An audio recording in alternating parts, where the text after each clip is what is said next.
Bienvenidos a todos y todas, gracias por conectarse. Fin de año para todos suele ser un poco caótico, así que agradecemos enormemente que nos estén acompañando el día de hoy. MinSol es el Núcleo Milenio para la Ciencia del Aprendizaje, es un centro de investigación interdisciplinar cuyo objetivo principal es investigar cómo los factores socioafectivos, ambientales, cognitivos y neuronales interactúan para afectar el aprendizaje. Les invitamos a visitar nuestro sitio web www.minsol.cl, estamos en X como @ChileMinsol, en Instagram también como Minsol Chile y también en LinkedIn. Así es que les invitamos a que nos visiten nuestra página web y ahí tenemos diferentes actividades y también todos los que formamos parte de este núcleo milenio. Hoy tenemos el honor de presentar a nuestro director, ¿cierto?, del Núcleo Milenio, el doctor Roberto Ferreira. El doctor Ferreira es profesor de inglés y francés y magíster en lingüística de la Universidad de Concepción y doctor en psicología de la Universidad de York del Reino Unido. Él investiga sobre el aprendizaje del lenguaje, la lectura y las matemáticas, así como también en los factores socioemocionales, ambientales, cognitivos y neuronales que subyacen a este. Ahí tenemos el correo del doctor Ferreira para que puedan comunicarse con él, ¿cierto?, si tienen alguna duda o consulta que quieran hacer. También los invito, a medida que él vaya exponiendo, ¿cierto?, la temática de hoy, vayan colocando sus comentarios, preguntas ahí en el chat, porque luego, ¿cierto?, de la presentación tenemos un tiempo para dialogar y conversar. Doy el pase a Roberto. Muchas gracias, Lilian. Eh, bueno, buenas tardes a todos quienes están conectados. Eh, Voy a compartirles la presentación. Entonces, ok, bueno, la presentación de hoy va a ser muy similar a la presentación que hice en el simposio que acaba de ocurrir. No es sobre la investigación que normalmente realizo, sino que es más bien sobre entender qué es la ciencia del aprendizaje y por qué necesitamos una ciencia del aprendizaje en Chile. Entonces, por eso se titula ¿Por qué necesitamos una ciencia del aprendizaje que informe la educación? Esta es una idea que yo creo que ha venido dando vueltas en mi cabeza desde que estoy en pregrado, producto de la formación pedagógica que no cubría o no daba respuesta a todas las preguntas que tenía en ese tiempo durante la formación pedagógica. Y como iniciativa propia, durante el pregrado comencé a leer sobre otras áreas de otras disciplinas. Fue por ahí donde me interesé en el lenguaje y el cerebro y comencé a entender una serie de hechos que ya se conocen sobre el lenguaje y cómo se representa, por ejemplo, a nivel neuronal, y que yo no entendía en ese momento porque no lo estudiamos en la universidad, si en realidad íbamos a ser profesores de lenguaje, de una segunda lengua. Entonces, esa era una pregunta inicial que partí hace mucho tiempo. Aquí quiero abordar principalmente al principio, esto es más amplio que el lenguaje y nuestro foco es el aprendizaje en realidad dentro del núcleo milenio para la ciencia del aprendizaje. Em, el punto de partida son los desafíos actuales de la educación chilena, ¿ya? Y creemos que no hay una respuesta clara para esos desafíos, por lo tanto necesitamos un cambio de enfoque y ese cambio de enfoque pasa por eh, tener una educación que sea basada en evidencia, por primera vez, porque la educación en general en el mundo no es una disciplina basada en evidencia, sino que es más bien una disciplina práctica. Y esto se justifica porque ha habido avances notables en los métodos y herramientas de investigación en las áreas disciplinares que son relevantes para la educación. Entonces, afortunadamente ha habido a nivel mundial ciertas iniciativas políticas, ¿ya? Que parten más o menos de los años 90. Y posteriormente, bueno, estas iniciativas políticas son finalmente las que pueden ayudarnos a establecer una ciencia del aprendizaje o una educación basada en evidencia. Voy a abordar también la dificultad que hay cuando hablamos de neurociencia en educación y qué modelos se utilizan para conectar estas dos áreas. Y finalmente mostraré también qué es la ciencia del aprendizaje y qué tipo de investigación debería hacerse en esta nueva disciplina que permita obtener evidencia realmente útil para la educación. Entonces partimos con los datos que son negativos en general, que por ejemplo si miramos este gráfico desde 2006 hasta la fecha, en realidad el gasto en educación en Chile ha aumentado significativamente, eh, desde 3, en términos de porcentaje del PIB, de 3 a casi 6 puntos. Y en términos reales es un aumento que casi el triple de lo que había en 2006. Pero, y esto en comparación a otros países ha crecido más, en realidad, el aumento que va a educación. Aquí puse países que tienen un PIB similar, como Polonia y Rumania, pero también un país que tiene un ingreso per cápita que es casi la mitad del de Chile, que es el caso de Perú. Entonces, si vemos este aumento en el presupuesto, no vemos un aumento en el rendimiento, y quiero aclarar que no es lo único que miramos, pero es una variable fácil de comparar entre países, puesto que todos los países, o la mayoría de los países, toman este test PISA. Entonces el aumento no ha sido sustancial desde 2006, vemos los resultados están estancados y ahora con la pandemia incluso la tendencia es a bajar más que a aumentar. Entonces, además estamos por debajo del promedio de la OCDE, como ven aquí es alrededor de 500 puntos, la OCDE también ha tendido a bajar los resultados en realidad. Y luego cuando nos comparamos comparamos el rendimiento con países que invierten más o menos lo mismo que Chile, como el caso de Polonia. Polonia sí está por sobre el promedio de la OCDE, mientras que Chile no.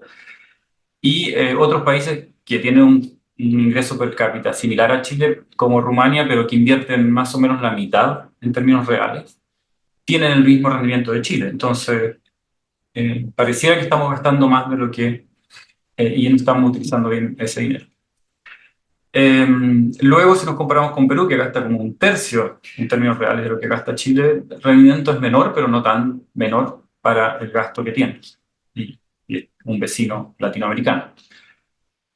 Ok, entonces, otro aspecto importante es que cuando miramos los resultados que tienen que ver con el mínimo, digamos, desarrollo en las diferentes disciplinas que tienen que alcanzar los niños, vemos que el 56% no alcanza ese nivel mínimo en matemáticas para desarrollarse plenamente en la sociedad. En el caso de lectura esto llega a un 34%, en el caso de ciencia a un 36%, y en todos los casos está también bajo el nivel de la OCDE. Entonces, lo que planteamos es que el diagnóstico en la educación en Chile no es muy bueno, y ha habido un aumento de presupuesto, por lo tanto, si seguimos aumentando el presupuesto, no necesariamente van a cambiar estos resultados. Y además, aquí estamos mirando solo una variable, pero hay muchas otras variables que están relacionadas con los resultados y que también no han aumentado, no han mejorado desde el 2006. Vamos a tomar ese punto de partida porque es cuando había un aumento en el presupuesto.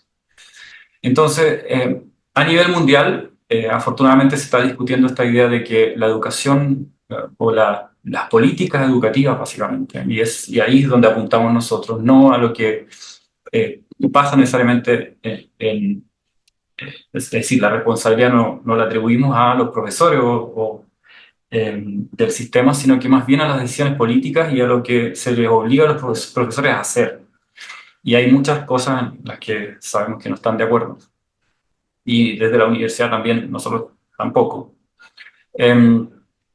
Y es la idea de que la política no ha sido basada en la evidencia científica que hay, sino que más bien se toma en relación a información anecdótica o una especie de moda que aparece en educación o una copia de otro país, sin tener este rigor respaldado por la ciencia.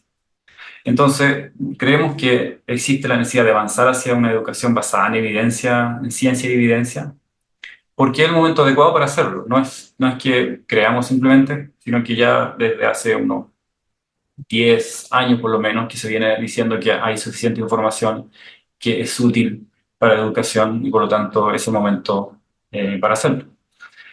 Y un ejemplo de esto es que los avances en los métodos y herramientas de neurociencia, pero no solo de neurociencia, sino que de todas las ciencias cognitivas, eh, han, eh, han crecido exponencialmente. Es decir, ha habido un avance que han hecho que estas técnicas sean más baratas, que sean de mejor acceso.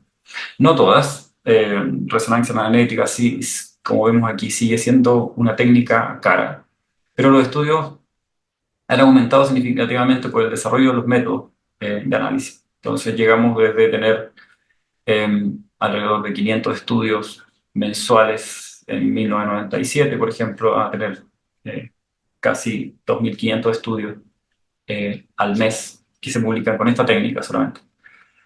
Pero hay muchas otras técnicas, y no solamente de neurociencia, como dije, sino que se utilizan para otras mediciones, que nos permiten, en el caso nuestro, medir el aprendizaje en diferentes variables. Entonces, aquí hay algunas de las técnicas y puedo explicar brevemente para qué se utilizan o para qué las vamos a utilizar nosotros mismos en el núcleo milenio para la ciencia del aprendizaje. Por ejemplo, utilizamos eye tracking, es una técnica que está disponible y que nos permite, por ejemplo, medir la lectura, los movimientos oculares durante el proceso de lectura, y eso nos informa sobre el procesamiento, es decir, en qué palabras o en, ¿cómo se llaman? En qué regiones de interés se están posicionando los ojos cuando uno lee eso, nos da una idea de si se conocen o no bien las palabras que se leen o qué dominio se tiene del lenguaje, por ejemplo.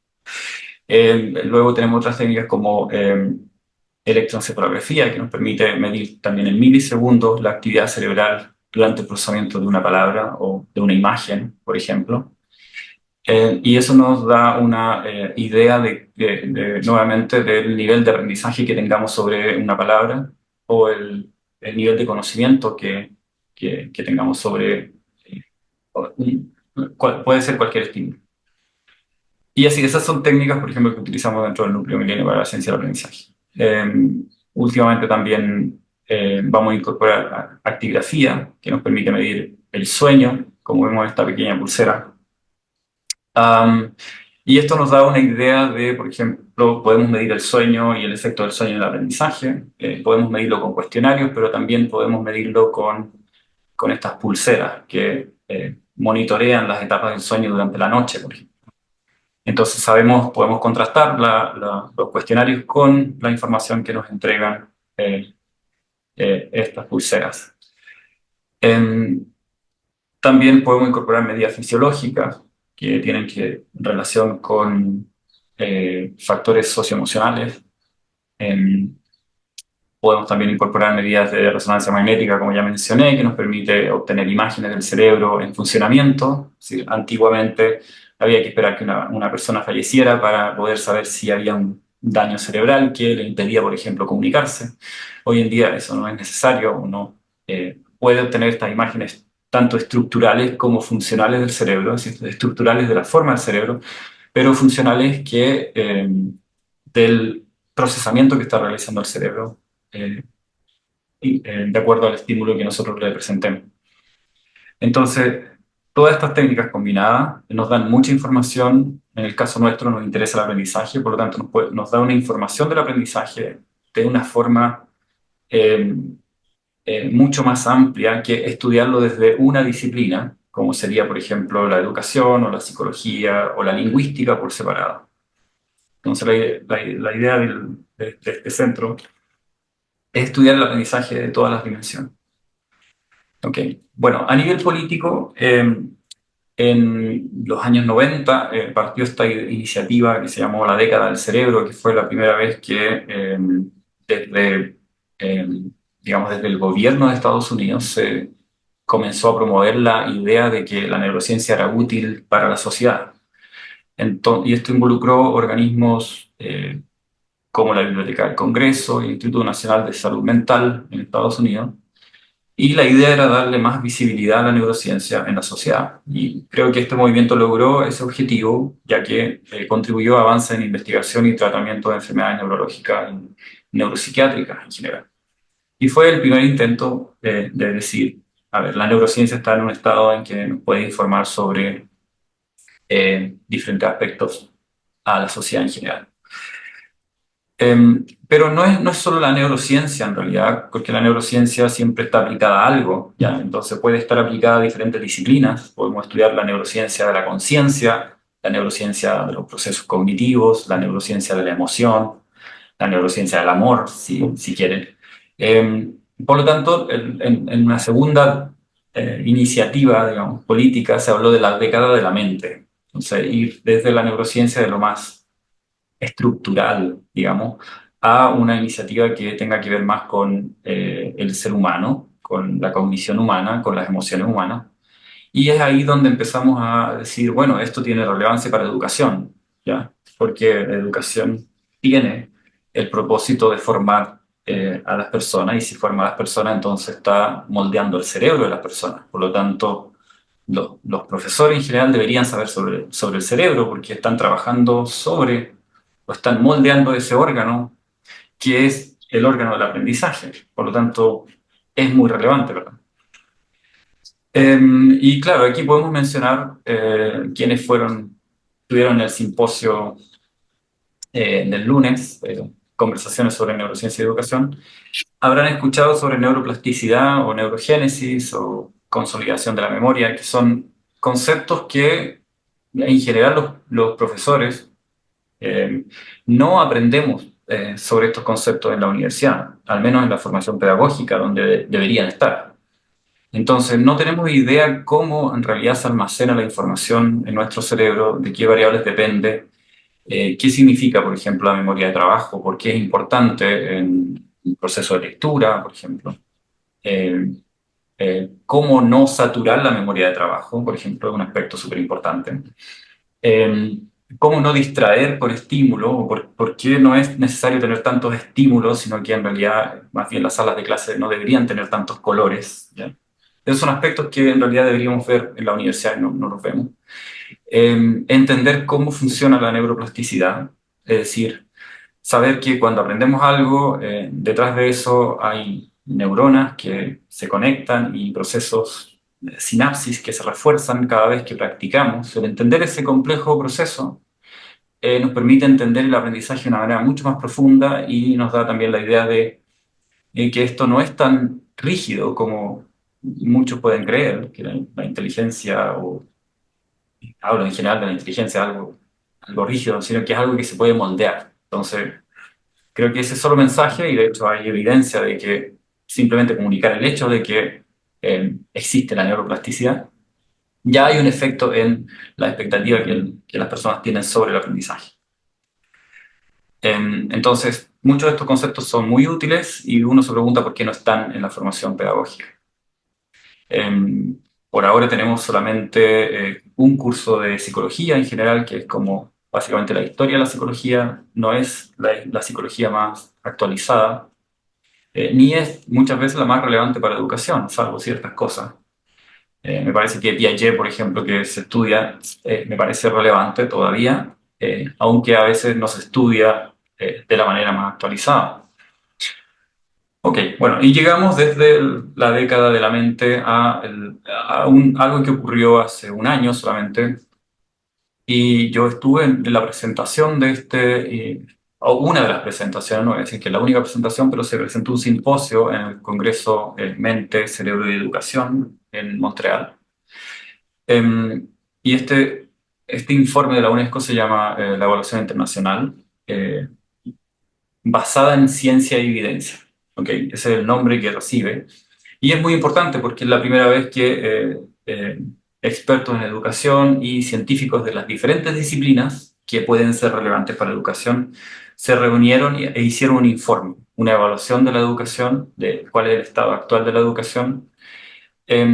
Y también se plantearon desafíos de aquí a 2030 con respecto a qué debería enseñarse, por ejemplo. y por qué es importante, sobre todo, saber más sobre el cerebro y la mente. Y eso es primera vez que se hace como una instancia, digamos, a nivel de esta organización. Entonces, esto se plantea la ICA, representa un análisis sistemático del conocimiento actual en educación y aprendizaje, con un enfoque transdisciplinario que busca impactar las políticas educativas. Es súper importante ese aspecto transdisciplinario, porque una transdisciplina es cuando a partir de diferentes disciplinas nosotros creamos una nueva disciplina. Y es por eso que nosotros hablamos de la ciencia del aprendizaje, ¿ya? Porque creemos que no solamente la neurociencia es relevante para la educación, sino que también la psicología, eh, principalmente esas dos disciplinas, pero luego puede otras disciplinas como la genética, por ejemplo, la inteligencia artificial, eh, podemos sumar y sumar disciplinas que pueden informar la educación. Entonces, este informe también profundiza en el estado actual de la investigación en el ámbito de la mente, el cerebro y la educación, y plantea una reflexión sobre la naturaleza de la evidencia en educación. Es decir, primero, se hace una evaluación de la evidencia que existe y también se propone cómo el modo en que los datos deben ser interpretados y aplicados en la formulación de políticas y prácticas educativas. Actualmente no hay muchos datos que nos puedan informar directamente cómo hacer una clase, por ejemplo, basada en evidencia, pero sí hay mucha información que es relevante para que alguien que trabaja en educación debería saber con el fin de tomar mejores decisiones o tomar decisiones informadas. Ok, entonces algunos de los mensajes que se obtuvieron de esta evaluación internacional es que el aprendizaje está influenciado por factores biológicos, neurobiológicos y ambientales. Es decir, no podemos abordar el aprendizaje solamente desde un punto de vista social o biológico, ¿ya? O ambiental, sino que tiene que ser a partir de todos estos factores. Y aquí es importante porque estamos hablando de educación, ¿ya? No sería raro si alguien que trabaja en neurociencia hablara de la importancia de entender el aprendizaje a nivel, por ejemplo, neuronal. Pero aquí estamos hablando de educación, por lo tanto, estamos diciendo que ese aprendizaje que sabemos a nivel neuronal también es importante en educación.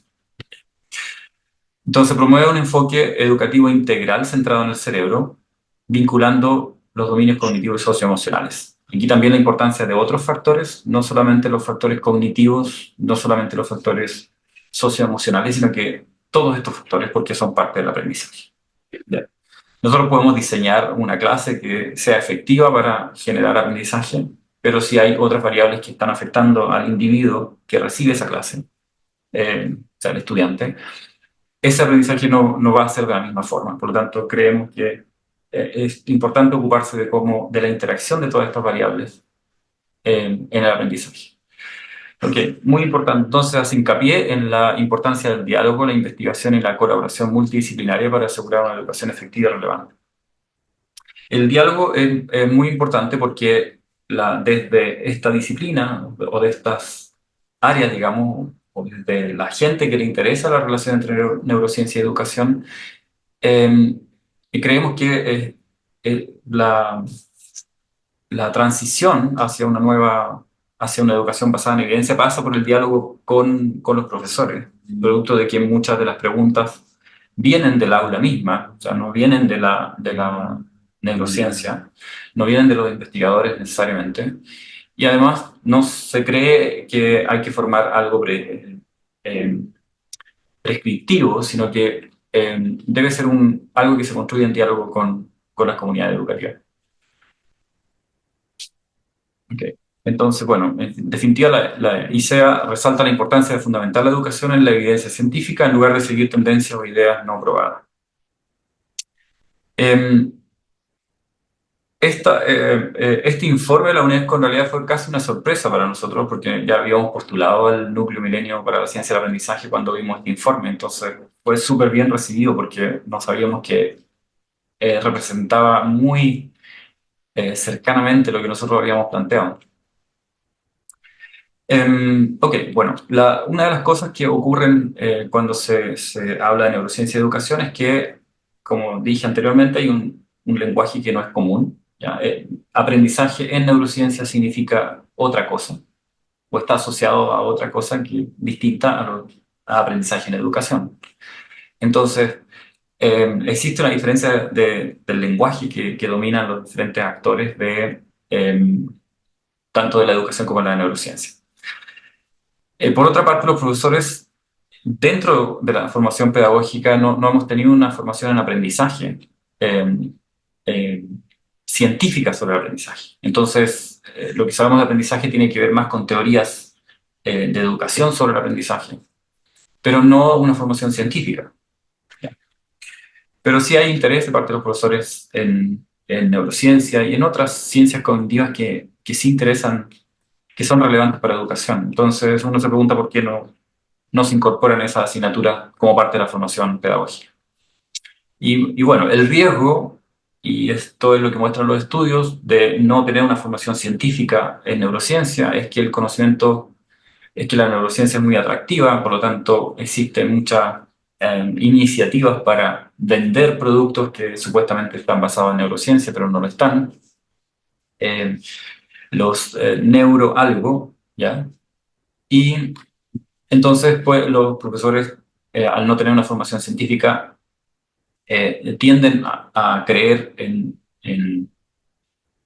lo que se llaman neuromitos, ¿ya? Y estos son muy comunes en educación, de hecho se promueven de parte de los ministerios de educación, no es solo en Chile, sino que es a nivel mundial.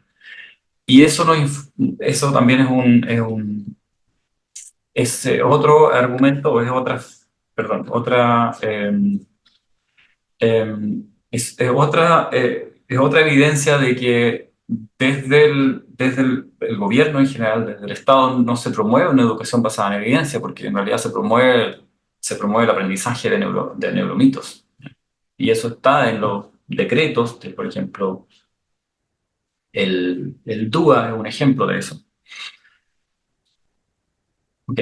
Además, estos neuromitos son difíciles de erradicar. De hecho, en intervenciones que se han realizado después de un largo tiempo, algunos neuromitos tienden a desaparecer, los que son más fáciles de entender por qué son neuromitos, como por ejemplo que usamos el 10% del cerebro, pero hay neuromitos que son más difíciles de entender y de refutar.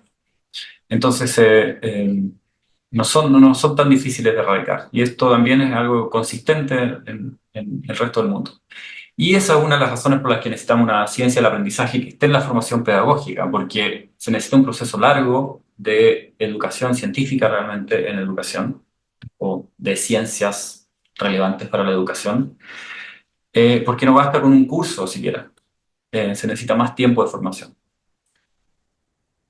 Ok, bueno, ahora, como hay una distancia todavía grande entre neurociencia y educación, hay personas que han propuesto modelos donde la psicología cognitiva y la psicología educacional, por ejemplo, serían mediadores dentro de este modelo, porque obviamente hay más cercanía entre psicología y educación que entre neurociencia y educación, y a la vez hay más cercanía entre neurociencia y psicología que entre neurociencia y educación. Así que esa es una forma de unir esta disciplina y para nosotros, dentro del núcleo Milenio para la Ciencia del Aprendizaje, es más o menos también la forma en que lo ven.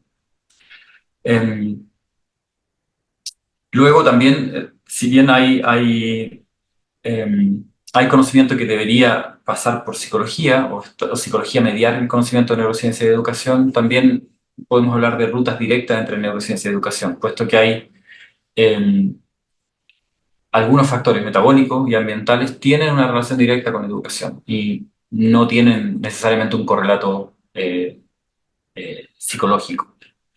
Por lo tanto, algunos plantean que hay ciertos elementos o ciertos factores que sí tienen relación directa con educación.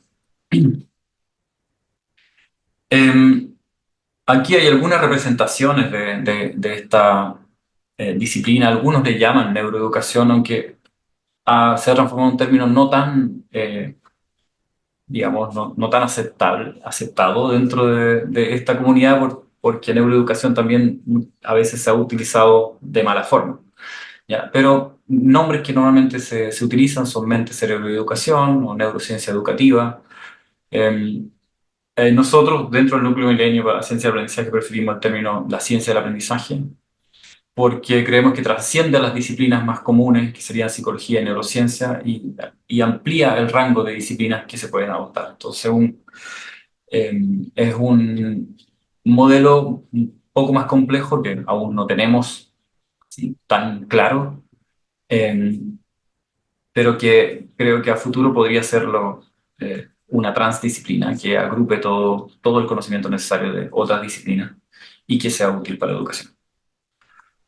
No sé, ok. ¿Cómo operaría esta ciencia o hasta ahora lo que sabemos de cómo funciona esta ciencia del aprendizaje en el aula? Eh, Paul Howard Jones, que también es profesor y también es doctor en psicología, y él ha tratado de hacer una especie de match entre educación y neurociencia, utilizando procedimientos que ocurren normalmente en el aula y dándole un nombre a ese proceso a nivel neuronal. Entonces, él habla que plantea que, bueno, para que haya aprendizaje uno necesita involucrarse, ¿verdad? Ahora, ¿qué significa involucrarse en términos neuronales? Significa que hay una activación subcortical eh, implicada en la atención y el aprendizaje. Y esto básicamente, eh, esto activaría las regiones similares a las que se activan cuando uno recibe una recompensa a nivel material, ¿ya? Entonces, se activa el circuito de recompensa del cerebro. ¿Ya? En el engagement, que llama, o involucramiento, son las mismas zonas entonces que se activan cuando uno recibe una recompensa. Ya. Eso es necesario en el aprendizaje, es decir, tiene que haber primero, tiene que el estudiante involucrarse. Un estudiante que esté haciendo otra cosa que no tenga nada que ver con lo que se está enseñando, pues no va a aprender lo que se está enseñando. Luego hablamos de la etapa de construcción y ahí él, eh, bueno, señala que obviamente eso depende mucho de la corteza prefrontal porque involucra funciones ejecutivas como eh, la memoria operativa y esa información que se construye finalmente tiene que almacenarse en la memoria a largo plazo y para eso requiere consolidación. Para quienes no conocen mucho sobre cómo funciona la consolidación, bueno, uno durante el día aprende, supongamos que estamos en una sala de clase, aprendemos un determinado conocimiento durante una hora de clases, por ejemplo. Ese conocimiento se almacena de manera temporal en el hipocampo, que es una región subcortical, muy importante en el aprendizaje, también en aspectos de navegación. Y durante la noche ese conocimiento se transfiere a áreas de la neocorteza, ya, durante el sueño. Las etapas que se llaman non-REM o sueño profundo es cuando ocurren estos procesos de transferencia de información desde el hipocampo hacia zonas de la neocorteza.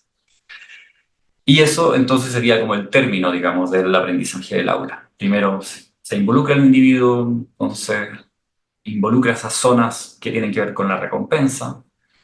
Luego hay una construcción de ese conocimiento que depende de la corteza prefrontal, donde se almacenan las funciones ejecutivas.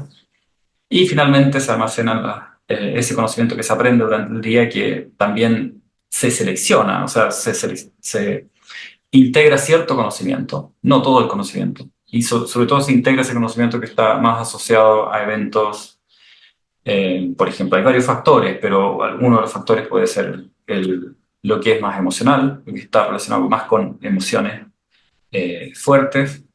Ese conocimiento que es más profundo, es decir, si yo profundizo en el aprendizaje, ese conocimiento tiene más posibilidades de almacenarse en la memoria a largo plazo. ¿Ya?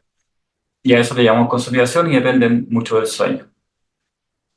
Por lo tanto, bueno, alguien que, si uno entiende, como profesor, entiende el aprendizaje en el aula y luego entiende cómo ese proceso, ese aprendizaje del aula, se lleva al plano del cerebro, es mucho más, yo encuentro que es mucho más reconfortante saberlo, ¿ya? Y puede ser mucho más convincente también con los estudiantes de explicar ese proceso, de qué ocurre en el cerebro, ¿ya? Explicar, por ejemplo, la relevancia que tiene en realidad el sueño. si no duermo lo suficiente, probablemente no voy a consolidar, por lo tanto lo que aprendí en el aula no va a servir de nada. Y no dormir la noche después de haber aprendido tiene un efecto también más a largo plazo. No es que después en la segunda noche duerma y voy a aprender lo mismo, en realidad ya pierde conocimiento el no dormir en la noche siguiente. Y ahí, bueno, hay muchas recomendaciones como no es buena idea estudiar toda la noche e ir a dar un examen. Ya, pésima idea.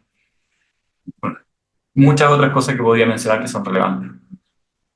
Ok, entonces, bueno, lo otro que plantea Paul Howard Jones es que no debería haber principios científicos que se sigan así al pie de la letra. O sea, yo lo veo desde el punto de vista de profesor también, porque también es profesor, sino que debería haber conocimiento disponible que este se adapte a las diferentes salas de clase, porque entendemos que hay muchas variables que pueden afectar el aprendizaje.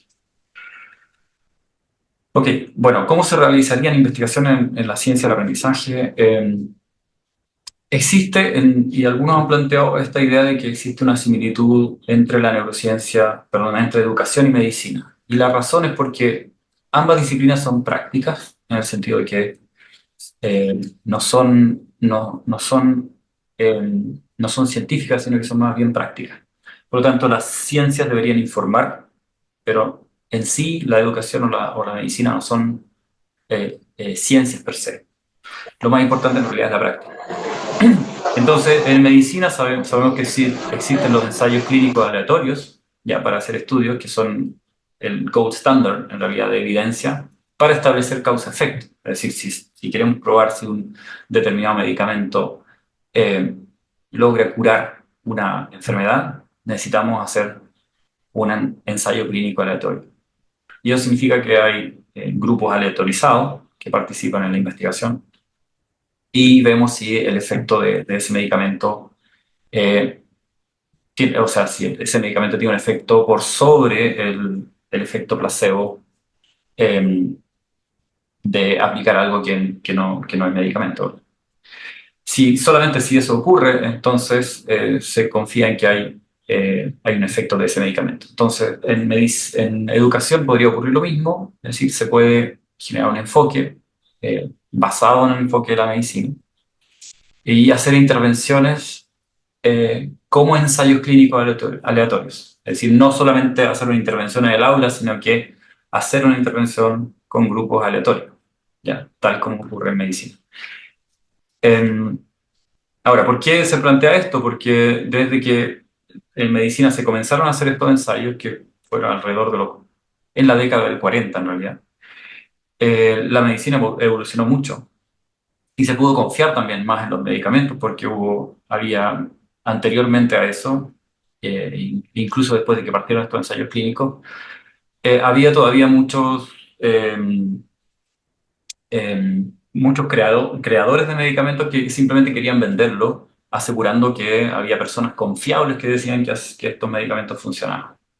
Pero ya se llegó en algún momento a simplemente en todo el mundo, en realidad, aplicar los ensayos clínicos aleatorios para poder autorizar un medicamento eh, em,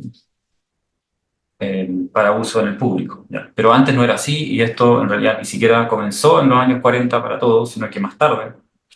Y a partir de los errores que se cometieron en medicina, finalmente eh, se llegó solamente a aceptar los ensayos clínicos aleatorios.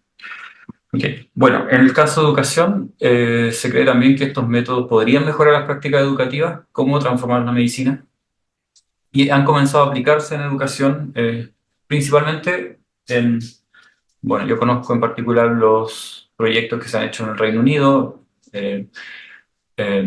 Hubo un grupo de varios proyectos que se adjudicaron y que organizaciones como la Wellcome Trust en Reino Unido auspiciaron estos proyectos. Ahora, han proliferado, se dice, estos ensayos aleatorizados porque partieron no hace mucho y ha habido ya bastante producción de estos ensayos. Ahora, ¿cuál es el problema principal? Es que hay una serie de desafíos en las aulas, no es como la medicina, ¿sí? Entonces, se ha identificado que tienen baja potencia para detectar un efecto, es decir, si es que existe el efecto. ¿Ok?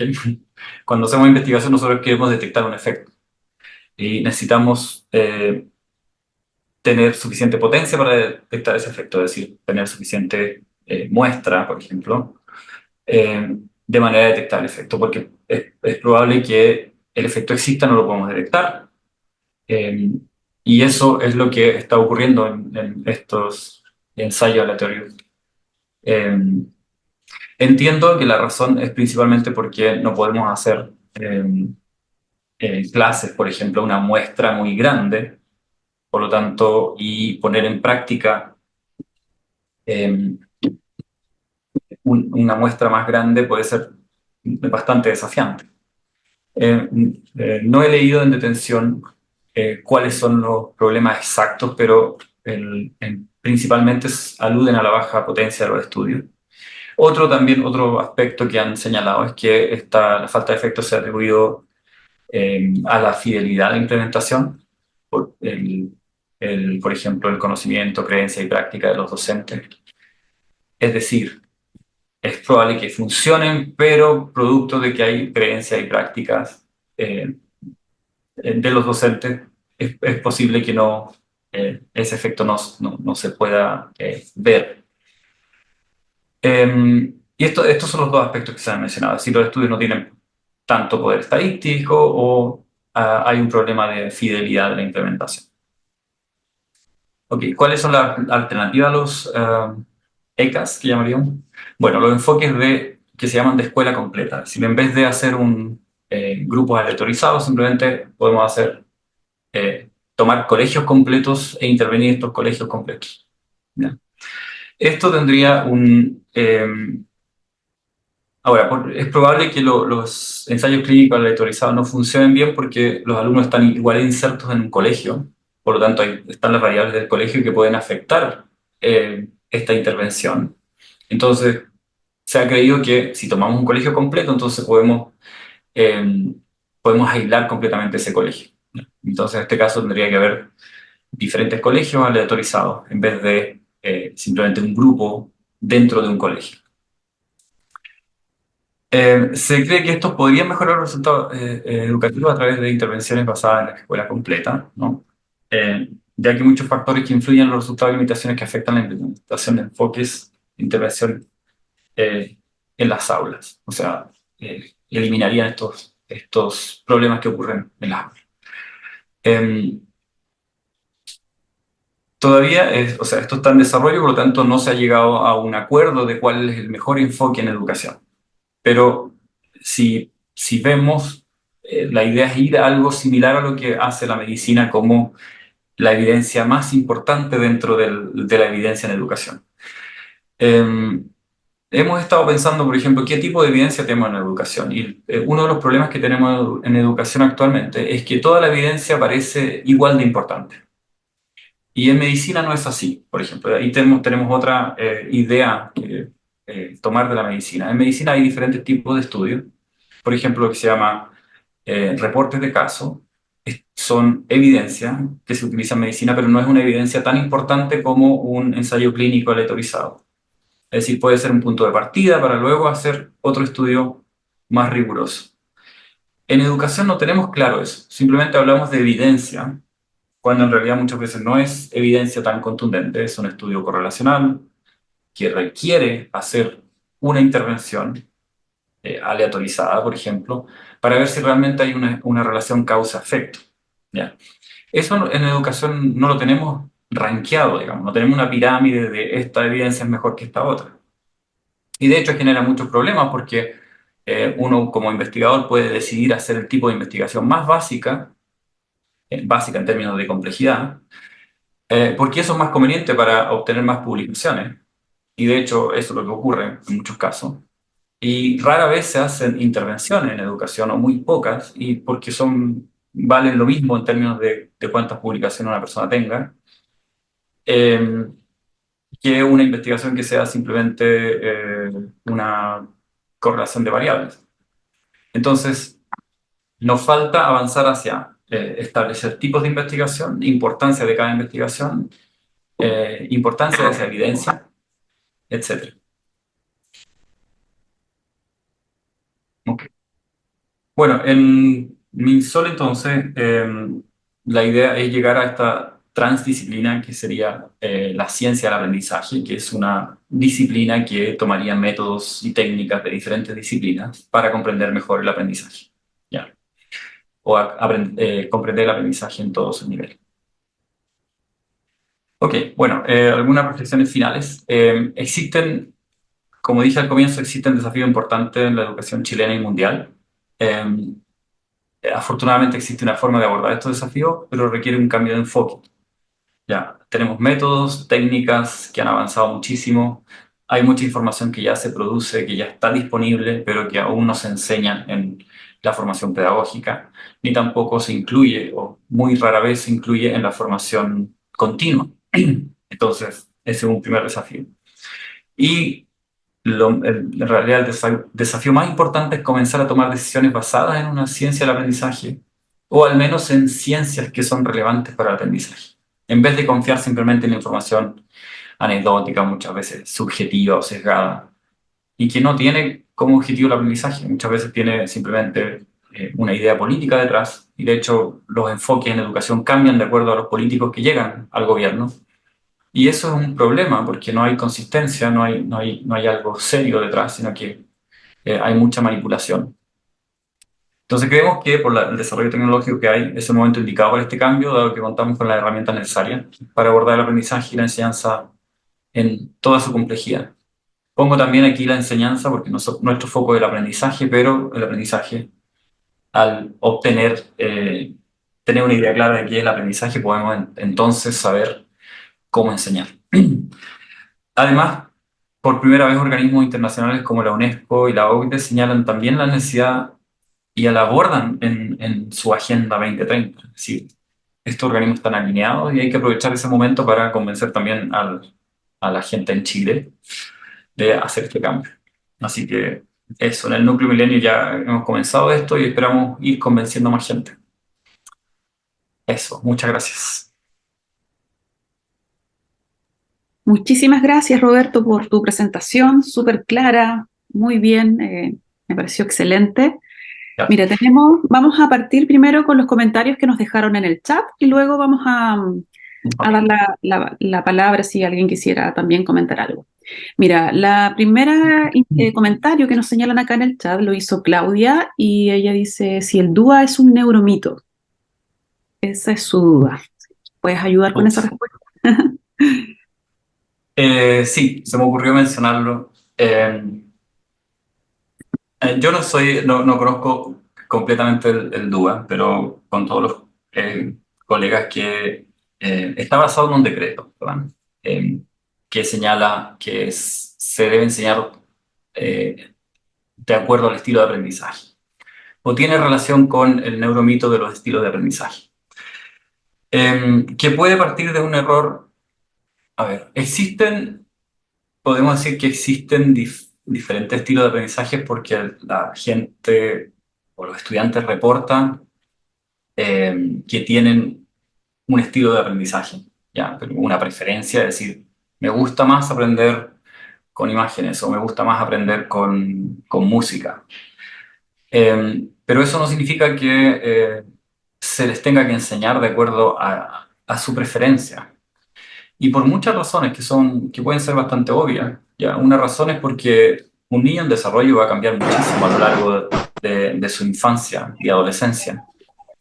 Segundo, y lo más importante es que la evidencia señala que aprendemos mejor si se nos presenta la información en diferentes modalidades, porque los conceptos que tenemos que aprender, cuando aprendemos una palabra, por ejemplo, una palabra concreta que es más simple que una palabra abstracta, por ejemplo, si aprendo qué es la palabra perro, eh, tengo una imagen de perro, ¿cierto? Que es visual.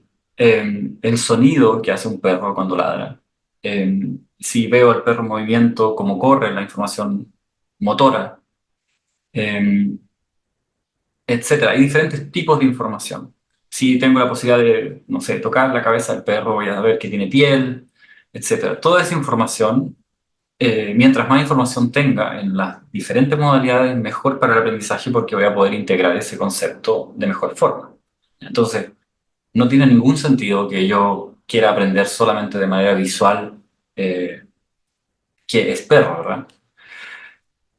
Y esa es la parte de Neuromito que promueve el DUA. No sé si hay otras cosas más específicas del DUA, quizás no todo, pero lo que tiene que ver con los estilos de aprendizaje, creo que es una idea que en principio probablemente es buena porque quieren que se quiere atender a las diferentes diversidades que hay, pero eso no se logra simplemente, eh, eh, digamos, relacionando una determinada modalidad de aprendizaje con una persona.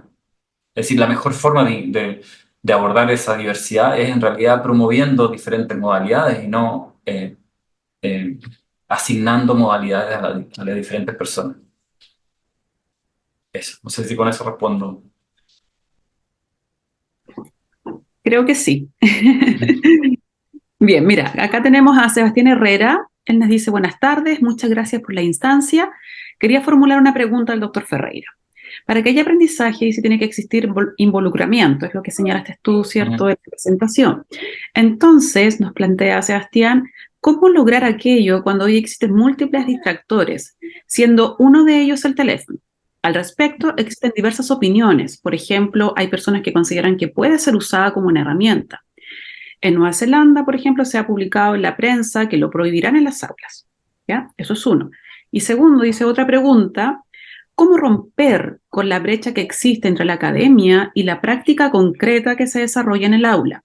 Considerando la diversidad existente en nuestro sistema, donde la variable socioeconómica tiene un gran peso en el desempeño y oportunidades que tienen los estudiantes. Incorporo en la variable socioeconómica no solo el tener más dinero, sino el capital cultural de la familia, la calidad de la alimentación, la atención de salud, el descanso, etcétera. Ok, Esa. hay como tres preguntas ahí, pero la primera tiene que ver con celulares, ¿verdad? Ajá, sí. Ya, bueno, lo ideal en el aprendizaje es que no haya distractores, sino que nos enfoquemos en una sola cosa, porque es la forma en que el cerebro en realidad procesa información. No podemos hacer multitasking, como llaman. No podemos atender diferentes tareas en paralelo. Lo que hacemos cuando hacemos varias tareas es que estamos saltando de una tarea a otra, ¿vale? Entonces eso es súper importante. Y de hecho, pues podemos probar que si estamos en tres tareas al mismo tiempo, lo más probable es que seamos súper poco eficientes en hacer esas tareas. Y generalmente funciona con tareas básicas porque podemos saltar de una tarea a otra y nosotros creer que en paralelo estamos haciendo las tareas. Pero en realidad estamos atendiendo a una primero, luego a la otra y así. Cuando estas son complejas, es casi imposible. O sea, por ejemplo, escribir y al mismo tiempo estar mirando tele, eso no funciona. A no ser que no esté escuchando la tele sea como una especie de ruido blanco que se llama, ya que es simplemente algo que nos permite, es un ruido de fondo. Ya, en ese caso podría funcionar. Ok, bueno, entonces, ¿cómo prohibir el celular o no? El problema del celular es que tiene todo tipo de información. ¿Ya? Entonces, si yo quiero, por ejemplo, hacer una tarea con el celular, sería ideal que se pudiera bloquear todo lo demás y solamente utilizar una determinada aplicación que sea una aplicación útil para el aprendizaje. Es decir, en ese caso yo no vería ningún problema, pero como el celular tiene todo al mismo tiempo, si un niño está utilizando una aplicación para aprender, probablemente va a aparecer un WhatsApp en el momento en que está realizando la tarea y en ese caso es negativo. Por lo tanto, la idea de prohibirlos completamente no sé si es la mejor, pero sí restringir su uso al, de acuerdo a qué es útil para el aprendizaje. ¿Ya? No todo lo que está en el celular es útil en el momento en que uno lo utiliza en la sala de clase. Lo ideal sería tener una especie de celular, pero que no tuviera todos los distractores que tiene un celular. Y con respecto a la última pregunta que tiene que ver con la relación entre la universidad, me parece, y la práctica, ahí es donde yo planteo lo siguiente, que generalmente cuando he dado charlas en colegios, estamos de acuerdo en las mismas cosas con los profesores que trabajan en el sistema. Pareciera que hay una imposición de las tareas que tenemos que hacer, y eso también nos pasa a los académicos. Nosotros, por ejemplo, nos llega información de que hay que renovar planes y carreras, o que hay nuevos estándares de las carreras, y no sabemos quién creó esos estándares ni por qué se crearon. Por ejemplo, un ejemplo de eso es cuando tuvimos que cambiar de objetivos a competencia. Yo todavía no entiendo cuál fue el beneficio. No hay un seguimiento, no hay una evidencia de que diga, ahora que cambiamos a programas por competencias, aprendemos más. De hecho, pareciera que es al revés. Entonces, no tenemos ninguna evaluación de eso tampoco. Es decir, se hace un cambio a nivel nacional, no hay ningún seguimiento de ese cambio, a nadie le importa y probablemente más tarde habrá otro cambio. Entonces, esos cambios son basados en información anecdótica, como digo. Muchas veces se copian de otros sistemas, entonces se cree que va a funcionar simplemente porque es una copia de un sistema europeo o algo, y en la práctica no se evalúa, no se hace nada. Lo mismo pasa, entiendo, con lo que llega a los colegios, es decir, ahora tienen que hacer determinada cosa o deben evaluar esto, pero no hay una decisión detrás que basada en evidencia. Entonces, ¿cómo acercar la universidad con la práctica? Yo también involucraría a las decisiones políticas que se toman desde el gobierno. Que si estas decisiones se tomaran basadas en evidencia, entonces entenderíamos que en la universidad es necesario enseñar ciertos conocimientos y esos conocimientos estarían en línea también con los conocimientos que requieren los profesores en la práctica. ¿Ya? Entonces, la respuesta es basar las decisiones en evidencia y no simplemente en una moda o información anecdótica.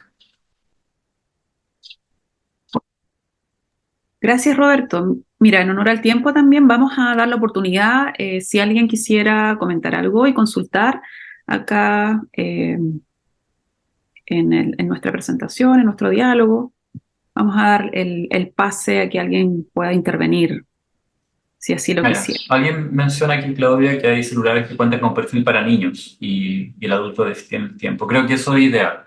Si hay un perfil que pueda anular las otras aplicaciones que distraen, y creo que en ese caso el celular puede ser muy positivo. Ujú. ¿Alguien quisiera comentar algo al respecto o consultar algo a Roberto? Si no, continuamos con los comentarios que hay en el... Mm. Bien, Claudia también nos dice, no he visto cambios en educación relacionados a cambios de gobiernos. De hecho, la educación en Chile sigue igual hace más de 20 años. ¿A qué cambios se refiere? Eh, es la pregunta que nos... Ok, en la universidad hay, hay cambios que tienen que ver con, por ejemplo, estándares, como mencioné, de las carreras. Se acuerdan nuevos estándares para las carreras y muchas veces ese cambio de estándar requiere un cambio de malla en las carreras. Entonces genera una transformación que involucra muchas horas de trabajo porque hay que reformular todo. Pero esos cambios no están necesariamente basados en una evidencia, o al menos no se explica de dónde, por qué necesitamos estos nuevos estándares y qué vamos a lograr con esos nuevos estándares. Tampoco hay una evaluación posterior, es decir, una vez que se aplican, es porque cuál fue el resultado, es decir, qué se obtuvo. Y tampoco hay una evaluación a pequeña escala, porque lo que debería ocurrir cuando se introduce un cambio es que haya una evaluación,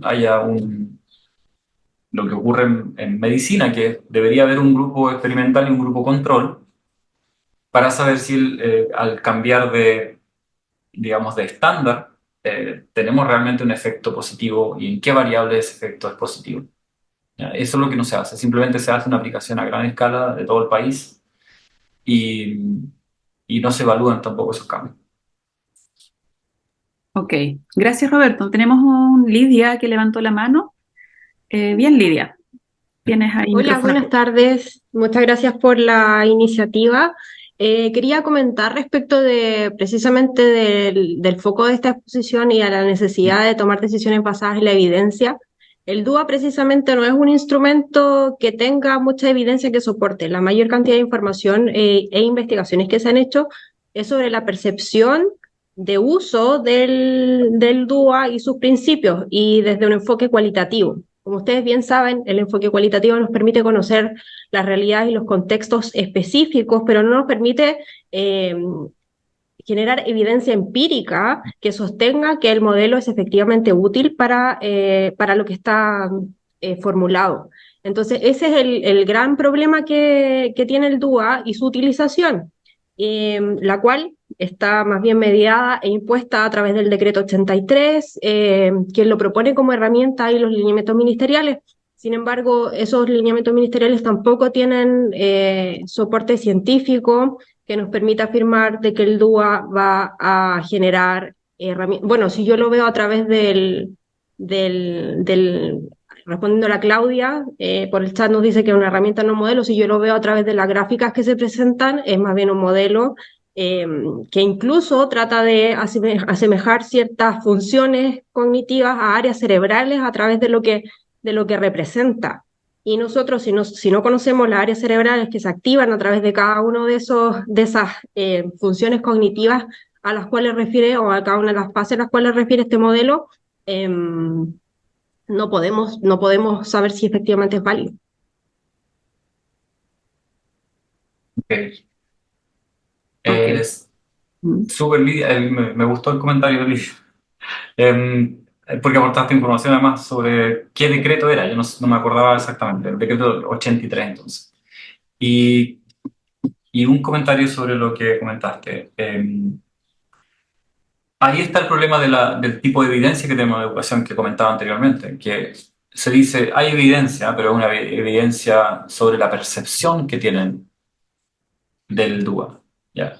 Y hay mucha evidencia sobre percepción en la educación, pero percepción no significa que algo funcione. O sea, de hecho, muchos, por ejemplo, profesores tienen la idea de que los estilos de aprendizaje sí funcionan porque ven un cambio en los estudiantes de mayor interés, pero muchas veces ese mayor interés se debe a que hacen un cambio en la metodología. Entonces, se puede confundir un efecto positivo de una metodología simplemente con una novedad en el aula, ¿ya? Entonces hay un efecto novedad al principio, que si uno introduce un cambio, van a tener más interés en eso. Pero que hay un efecto en el aprendizaje y a largo plazo es otra cosa. Entonces, ahí necesitamos abordar el tipo de evidencia que hay en educación. Y lo otro que comentó Lidia también es un estudio cualitativo, es un estudio que da evidencia sobre algo muy particular y no se puede generalizar. Y también es muy común en educación tender a generalizar a partir de un estudio cualitativo. Ok, gracias Roberto. Mira, Valeria Hidalgo nos dice, bueno, ella quiere consultar, pero tiene el micrófono malo, por lo tanto quería preguntar si desde el MinSol están haciendo convenios con colegios que quieran, que quieran implementar acciones basadas en la ciencia del aprendizaje. Sí, nos encantaría en realidad. Así que si tienen, nos pueden escribir al correo MinSol o a nosotros directamente a mi correo roberto.ferreira@utalca.cl. No hemos firmado convenios directamente con colegios aún, pero de hecho estamos buscando colegios para hacer las investigaciones MinSol eh, que van a realizarse todas en 2024. Así que sí, escríbanos. Así Y es. gracias por el interés. Ujú. ¿Alguien más quisiera hacer alguna pregunta, comentario? Que ya estamos en el tiempo. El correo en el chat. Ok, vamos a anotarlo. Roberto.ferreira arroba aquí utalca.cl. Roberto.ferreira, ok, ahí va. Ahí está el correo. También los invito, como les señalaba al principio, a visitar nuestro sitio web del centro, www.minsol.cl.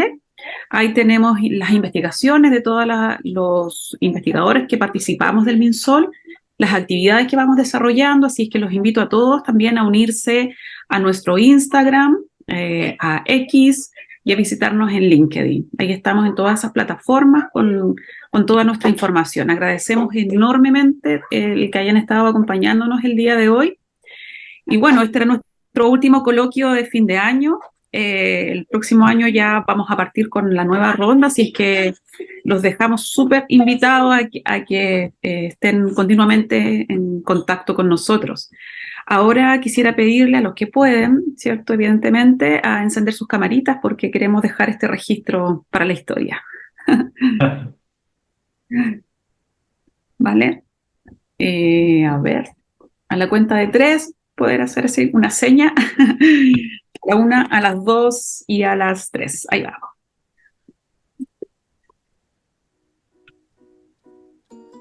Muchas gracias nuevamente por acompañarnos el día de hoy. Que pasen unas lindas fiestas de Navidad y de fin de año. Gracias a todos, que estén bien. Buenas Muchas fiestas. Gracias, Lilian y Bárbara, por organizar los coloquios. Ok. Muchas gracias. Que estén bien. Gracias, Roberto.